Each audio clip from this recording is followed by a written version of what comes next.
신약의 283페이지 고린도전서 15장 20절 말씀입니다. 말씀을 봉독해 드리겠습니다.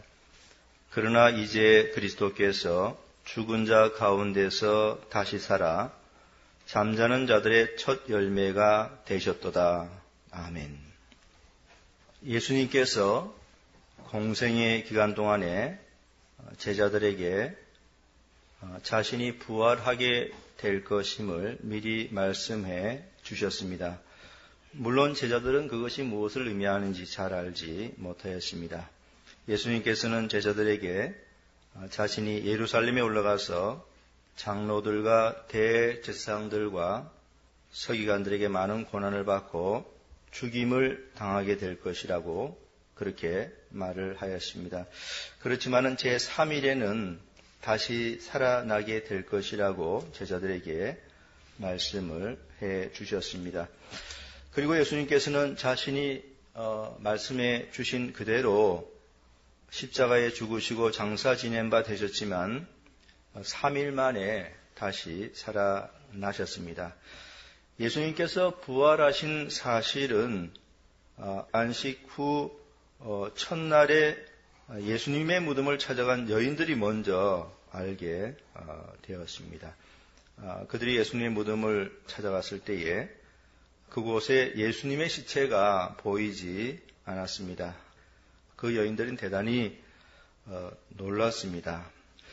천사가 여인들에게 예수님께서 부활하셨기 때문에 여기 계시지 않다고 말을 해 주었습니다.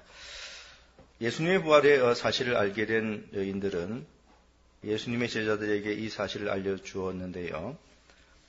제자들 중에 베드로는 급히 그 무덤에 달려가서 그것을 확인해 보았습니다. 확인해 본 결과 여인들이 한 말이 옳았던 것을 알았습니다. 그곳에 예수님의 시체가 보이지 않았습니다.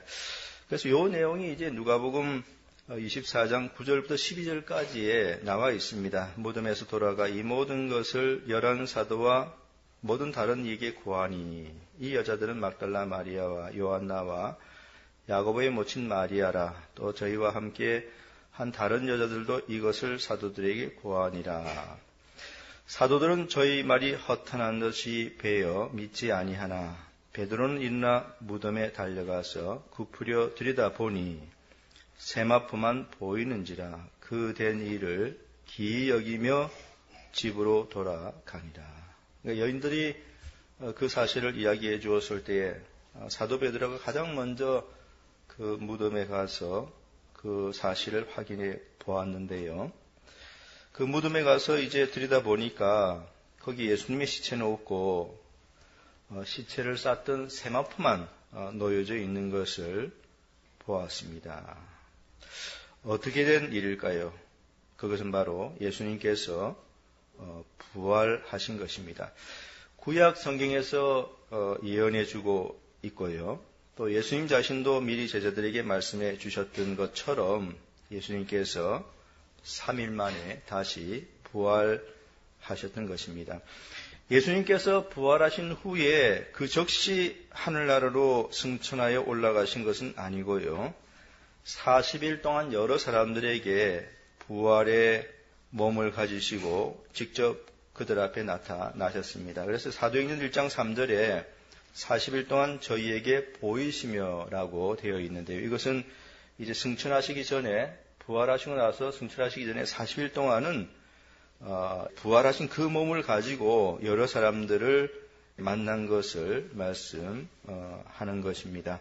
그래서 고린도전서 15장 3절부터 8절에 보면은 바로 그러한 부활하신 주님을 만난 사람들이 누구인지에 대해서 사도 바울이 말을 해주고 있는데요. 거기에 보니까 부활의 목격자들은 사도 베드로, 12제자들, 또 500여 형제들, 그리고 야고보, 또 사도 바울 자신이라고 그렇게 말을 하고 있습니다. 내가 받은 것을 먼저 너에게 전하였노니 이는 성경대로 그리스도께서 우리 죄를 위하여 죽으시고 장사 지낸 바 되었다가 성경대로 사흘 만에 다시 살아나사 게바에게 보이시고, 이 게바는 베드로를 의미합니다.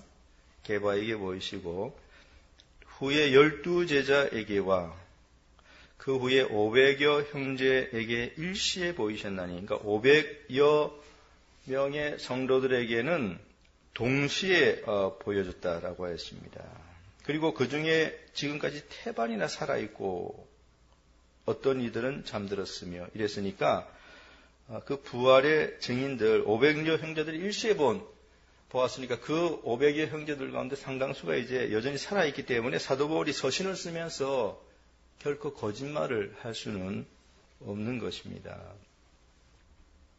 그 후에 야고보에게 보이셨으며 그 후에 모든 사도에게와 맨 나중에 만삭되지 못하여 난 자 같은 내게도 보이셨느니라. 다메섹 도상에서 사도 바울은 부활의 주님을 만나게 되었습니다.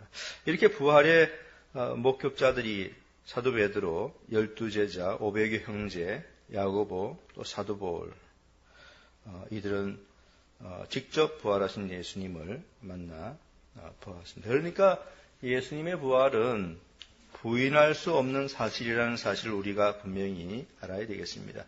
한두 사람이 목격하였다고 그렇게 증언을 하고 있다면은 그들의 말을 믿기 어려운 점도 있겠지만, 그러나 500여 명이 동시에 보았다고 하면은 그것은 대단히 부인하기 힘든 그런 사실인 것입니다. 그 정도로 예수님의 부활은 확실한 것이다 라는 사실을 우리가 알아야 되겠습니다. 예수님께서는 십자가에서 죽으시고 장사 지낸 바 되셨다가 제3일에 다시 살아나셨습니다. 그렇다면 예수님의 이러한 부활이 과연 우리 믿는 사람들과는 무슨 연관이 있는 것일까? 그런 질문을 우리가 한번 해보게 되는데요. 예수님께서 부활하심으로 그것이 나에게 또 우리들에게 그 부활이 무슨 관련이 있는가 하는 것입니다. 다른 말로 하면은 예수님께서 부활하심으로 우리들에게 무슨 유익이 있는가 하는 그런 질문이 되기도 하는 것입니다. 오늘 저는 이러한 질문에 대하여 세 가지로 여러분들에게 답을 드려보도록 하겠습니다. 이러한 질문에 대해서 세 가지로 여러분들에게 말씀드려보도록 하겠습니다. 첫 번째는 예수님께서 부활하심으로 우리들이 의롭다함을 얻을 수 있게 되었습니다. 만약 예수님께서 부활하지 않으셨더라면 우리의 칭의는 불가능한 것입니다. 로마서 4장 25절에 예수는 우리 범죄함을 위하여 내어줌이 되고 또한 우리를 의롭다 하심을 위하여 살아나셨느니라라고 하였습니다. 여기 우리를 의롭다 하심을 위하여 살아나셨다라고 했습니다. 만약에 예수님께서 부활하지 않으셨다면은 우리는 하나님 앞에 의롭다함을 절대로 받을 수 없게 되는 것입니다. 그래서 예수님의 부활은 우리의 칭의와 관련이 있다는 사실을 알아야 되겠습니다. 칭의라고 하는 것은 우리의 죄는 예수님에게로 전가되고 예수님의 의는 우리에게로 전가되는 것을 말하는 것입니다. 이사야서 53장 4절부터 6절까지 보면은 우리의 죄가 그리스도에게 전가되는 것을 보여주고 있습니다. 그는 실로 우리의 질고를 지고 우리의 슬픔을 당하였거늘 우리는 생각하기를 그는 징벌을 받아서 하나님에게 맞으며 고난을 당한다 하였노라. 그가 찔림은 우리의 허물을 인하며 그가 상함은 우리의 죄악을 인함이라. 그가 징계를 받음으로 우리가 평화를 누리고 그가 채찍에 맞음으로 우리가 나음을 입었도다. 우리는 다 양 같아서 그릇 행하여 각기 제 길로 갔거늘 여호와께서는 우리 무리의 죄악을 그에게 담당시키셨도다 라고 하였습니다. 여기 그에게 담당시키셨도다. 정가의 교리를 말하고 있는 것이죠. 정가의 교리를 말하고 있는 것입니다. 메시아가 고난당하는 이유는 자신의 허물과 죄 때문이 아니고요. 메시아는 의로운 분이시지만은 우리의 질고 또 우리의 슬픔, 우리의 죄악을 전가받아서 짊어지셨기 때문인 것입니다. 우리의 죄악을 전가받아서 짊어지셨기 때문에 대신 형벌을 받으신 것이죠. 그리고 이제 메시아가 가지고 있는 의는 우리들에게 전가가 되는 것입니다. 이게 바로 칭의죠. 우리들은 스스로가 의로운 자들이기 때문에 의인인 것이 아니고요. 예수님의 의를 전가받아서 의인이 되는 것입니다. 이게 바로 이제 칭의인데 이 칭의는 예수 그리스도의 부활로서 가능해졌다는 사실을 분명히 알아야 되겠습니다. 그래서 기독교의 구원론의 핵심은 바로 이 칭의에 있습니다. 다른 모든 이방 종교들은 행위 구원을 제시합니다. 그들이 말하는 바는 사람들이 노력한 만큼 또 공력을 들인 만큼 보상을 받는다라고 가르치고 있습니다. 그래서 오랜 시간 동안 많이 고행을 한 사람은 그만큼 다른 사람들보다 많은 좋은 보상을 받는다고 이렇게 가르치고 있습니다. 이게 바로 이방 종교들의 모든 하나도 예외 없이 모든 이방 종교들의 구원은 다 행위 구원입니다. 다 행위 구원입니다. 그러나 성경에서 말하는 구원론은 전혀 다르지요. 그것은 행위 구원이 아닙니다. 기독교 구원은 그리스도의 의가 전가되는 그런 것입니다. 그래서 이게 가장 핵심적인 그런 진리이지요. 이것을 로마서 1장 17절에서는 복음에는 하나님의 의가 나타나서, 여기 하나님의 의는 그리스도의 의를 뜻하는 것입니다. 복음에는 하나님의 의가 나타나서 믿음으로 믿음에 이르게 하나니 기록된 바 오직 의는 믿음으로 말미암아 살리라 함과 같으니라 라고 하였습니다.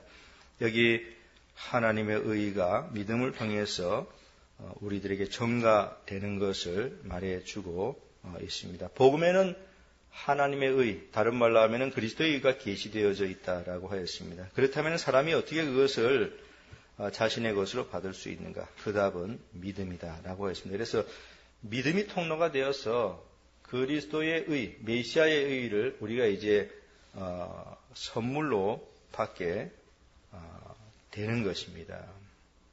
이 진리가 로마서 3장 21절부터 26절까지 아주 명료하게 잘 나와 있습니다. 이 구절은 대단히 중요한 구절인데요. 길기 때문에 다 여러분들이 읽어드릴 수는 없고, 거기에 보면은 이제는 율법 외에 하나님의 한 의가 나타났으니라고 하였습니다. 이게 바로 이제 지금까지 여러분들에게 말씀드린 그런 칭의에 관한 그런 것이죠. 하나님의 한 의, 그리스도의 의가 복음 안에 계시된 것을 뜻하는 것이고요. 그 다음에 이것을 어떻게 이제 우리가 받을 수 있느냐. 모든 믿는 자에게 미치는 하나님의 의니라고 했으니까 믿을 때 그것을 얻을 수 있다고 하였습니다.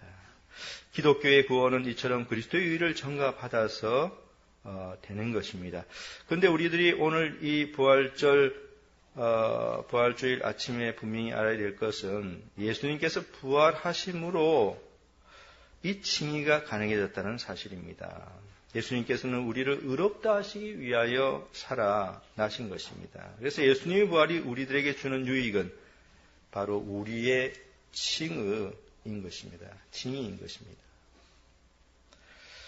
두 번째는 예수님께서 부활하심으로 우리들도 사망에 대하여 승리할 수 있게 되었습니다. 예수님의 부활이 우리들에게 주는 두 번째 유익이지요. 첫 번째는 칭의입니다. 우리가 의롭다움을 받을 수 있게 되었습니다. 두 번째는 뭐냐? 우리가 사망에 대하여 승리할 수 있게 되었습니다.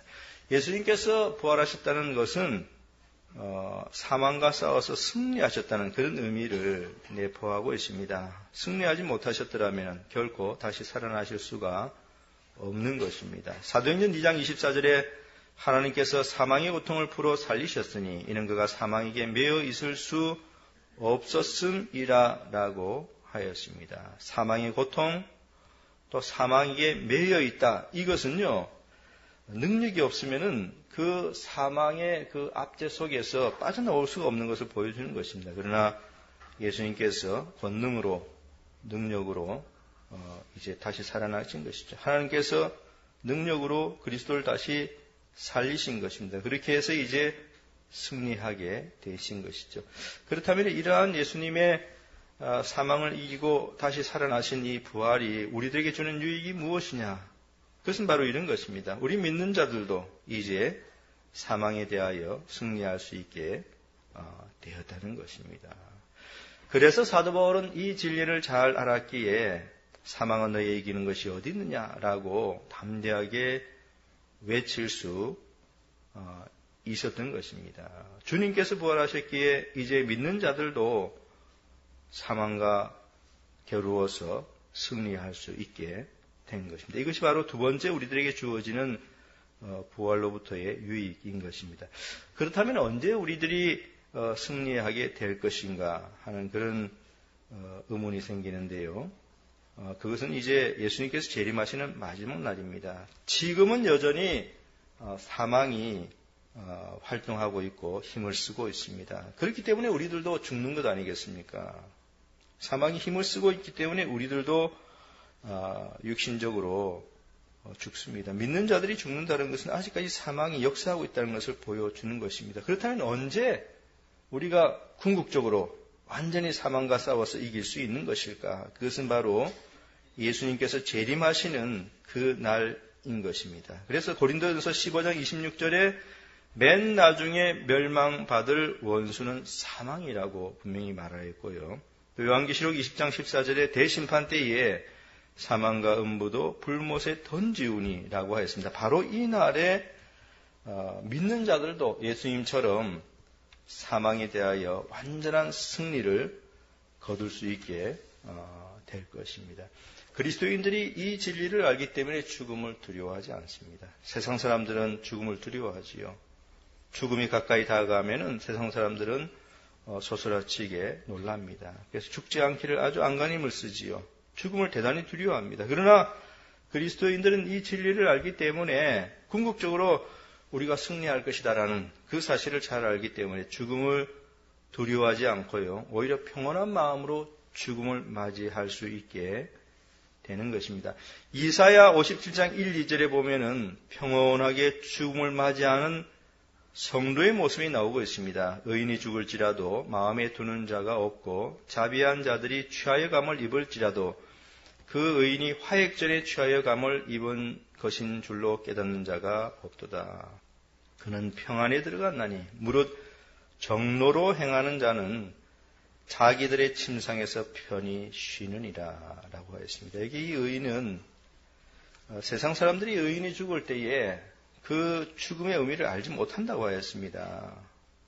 그러나 성경이 말하는 바는 의인의 죽음은 악인의 죽음과는 확연히 다른 것이고요. 악인은 죽음 앞에 벌벌 떨지만은 그러나 성도들은 그 죽음을 두려워하지 않습니다. 그래서 의인은 죽음의 침상에서 평온한 것입니다. 왜냐하면 궁극적으로 사망을 대항하여 이기게 될 것에 대한 확신을 가지고 있기 때문인 것입니다. 예수님께서 사망을 이기시고 부활하신 것처럼 우리 믿는 사람들도 마지막 날에 분명히 사망을 이기게 될 것에 대한 확신을 가지고 있기 때문에 평온하게 죽음을 맞이할 수 있게 되는 것입니다. 그래서 예수님의 부활이 우리들에게 가져다 주는 두 번째 유익은 우리들도 사망과 싸워서 승리하게 될 것이라는 그런 유익인 것입니다. 이제 마지막 세 번째로 예수님께서 부활하심으로 우리들이 얻는 유익은요, 우리들의 몸이 마지막 날에 다시 살아나게 된다는 사실입니다. 우리들의 몸이 마지막 날에 다시 살아나게 된다. 오늘 본문 고린도전서 15장 20절에 그러나 이제 그리스도께서 죽은 자 가운데서 다시 살아 잠자는 자들의 첫 열매가 되셨도다라고 하였습니다. 여기 첫 열매라고 하는 것은 보증을 의미합니다. 보증을 의미합니다. 여러분들이 이 땅에서 살아가면서 뭔가 매매 계약을 할 때에 보증금 또는 계약금 이런 것을 주면은 그것이 의미하는 것이 뭡니까? 나중에 나머지 금액을 다 주겠습니다. 그런 뜻 아니겠습니까? 그걸로서 이제 일부를 주는 것입니다.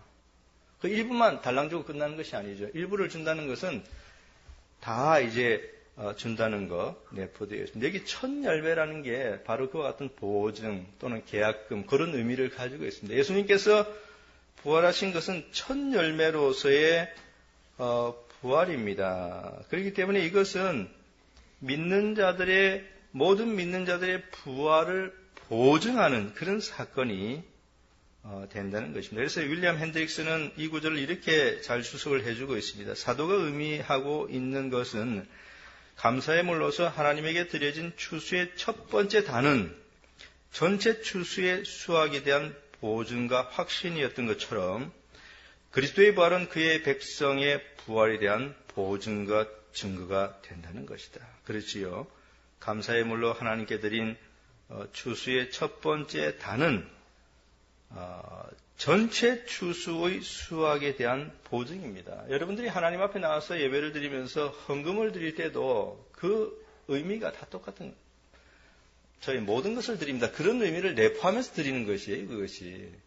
그렇기 때문에 신앙이 없는 사람들은 죽었다 깨어나도 올바른 의미의 헌금을 드릴 수가 없습니다. 억지로는 드릴 수 있을지 모르지만은 올바른 의미의 헌금은 드릴 수 없습니다. 올바른 의미의 헌금이라고 하는 것은 저희 모든 것을 드립니다라는 개념에서 이제 그 첫 열매와 같은 그런 의미로서 하나님 앞에 드립니다. 그래서 여러분들이 드리는 것은 여러분 전체를 다 드렸다는 그런 의미를 내포하고 있는데 그게 바로 오늘 본문의 첫 열매라고 하는 그런 단어가 의미하고 있는 그런 바인 것입니다.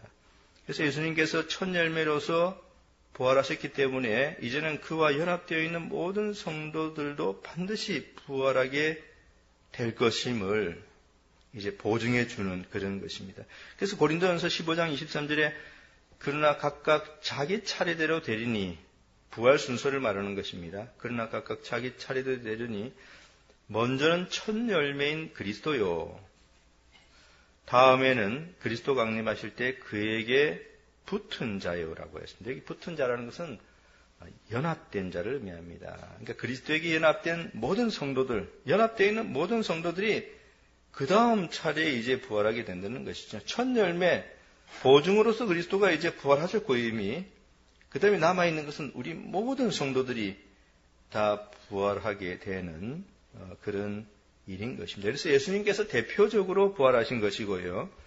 그 다음에 이제 그 사건은 그의 모든 백성들이 부활하게 될 것을 보증하는 그런 일인 것입니다. 그래서 마지막 날에는 반드시 그리스도를 믿는 모든 성도들이 부활하게 될 것인데 그 부활 사건의 마지막 날에 있게 될 부활 사건에 대해서 구약과 신약 성경이 여러 곳에서 이야기를 해주고 있습니다. 이사야서 26장 19절에 주의 죽은 자들은 살아나고 우리의 시체들은 일어나리이다 라고 했습니다. 여기 주의 죽은 자들과 우리의 시체들이라고 하는 것은 그리스도 안에서 잠자는 모든 성도들을 뜻하는 것이고요.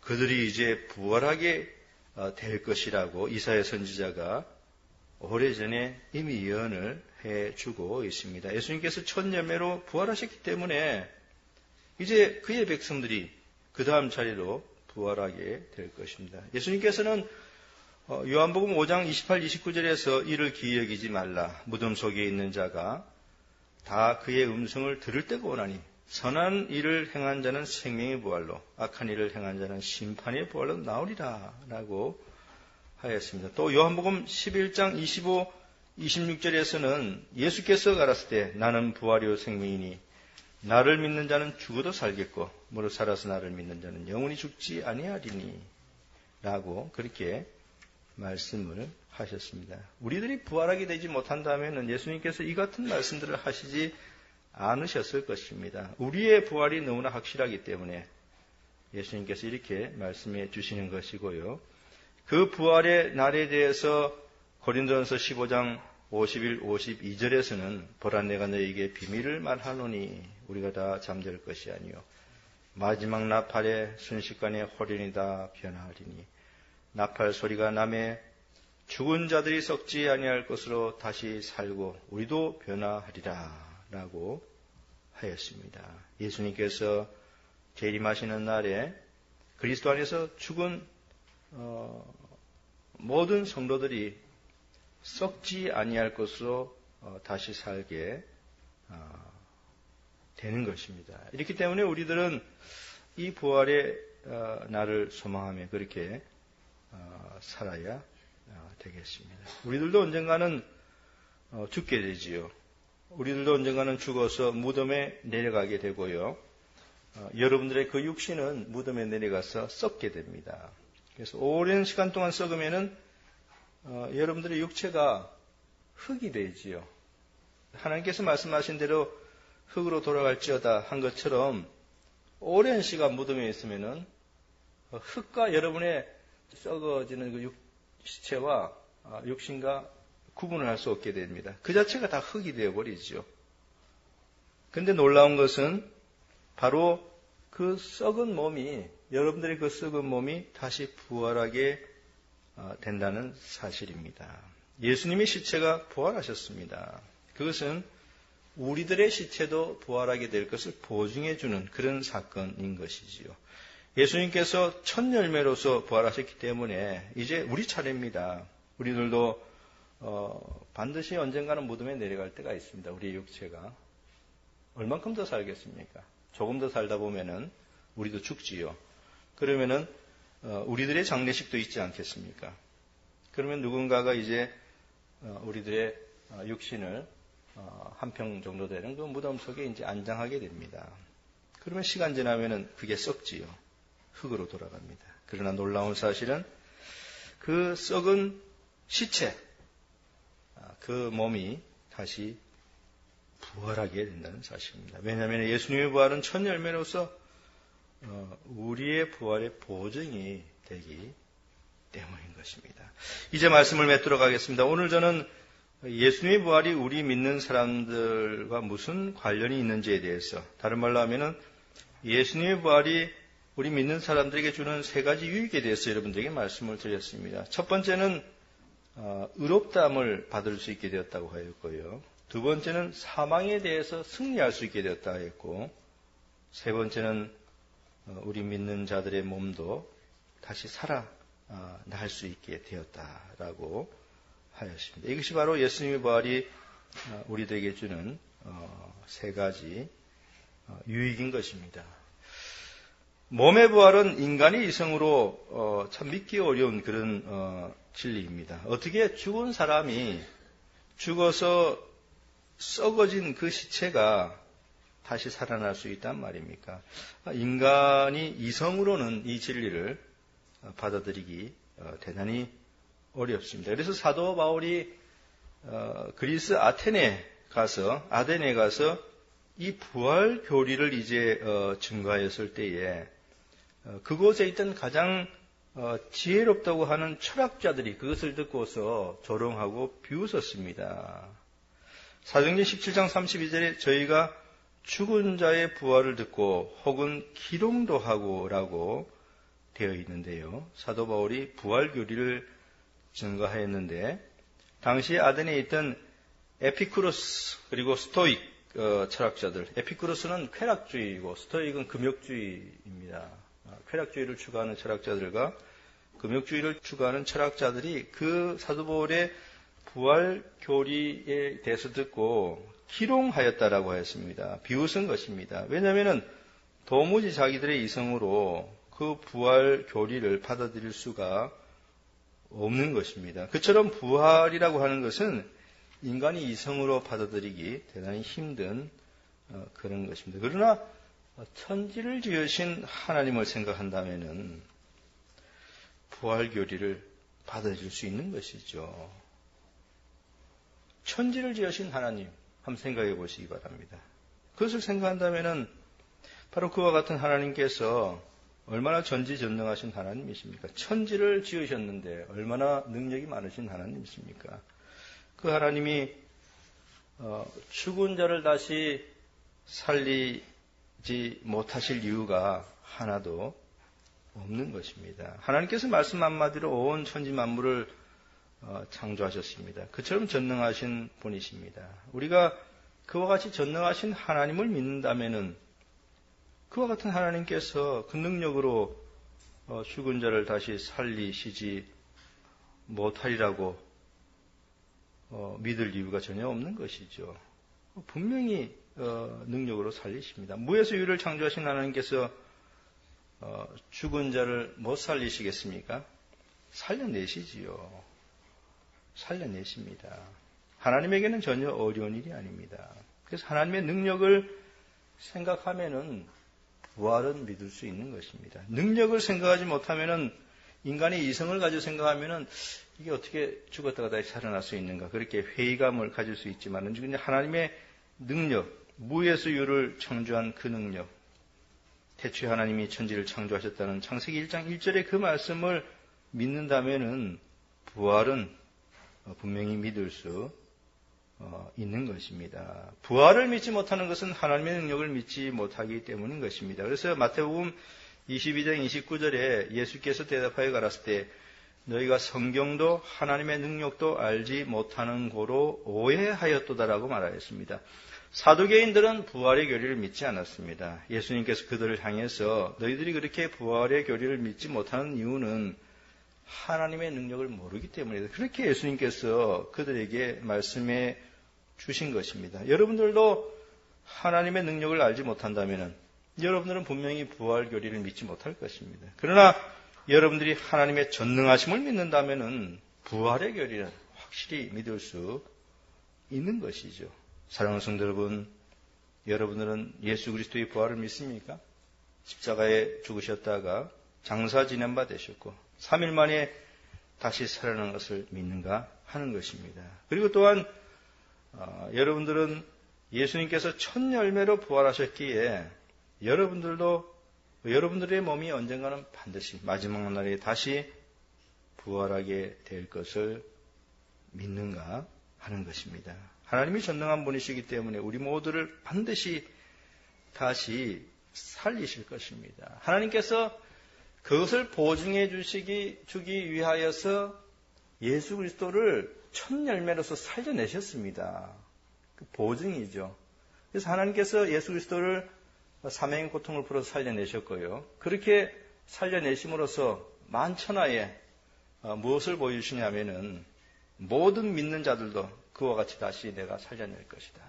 그렇게 이제 말씀을 해 주신 그런 의미인 것입니다. 그렇기 때문에 남아있는 이제 다음 차례 모든 성도들 전능하신 하나님께서 반드시 다시 살려 내시는 것이죠. 이 부활의 진리, 교리를 믿고 살아가는 여러분 모두가 되시기를 간절히 바랍니다.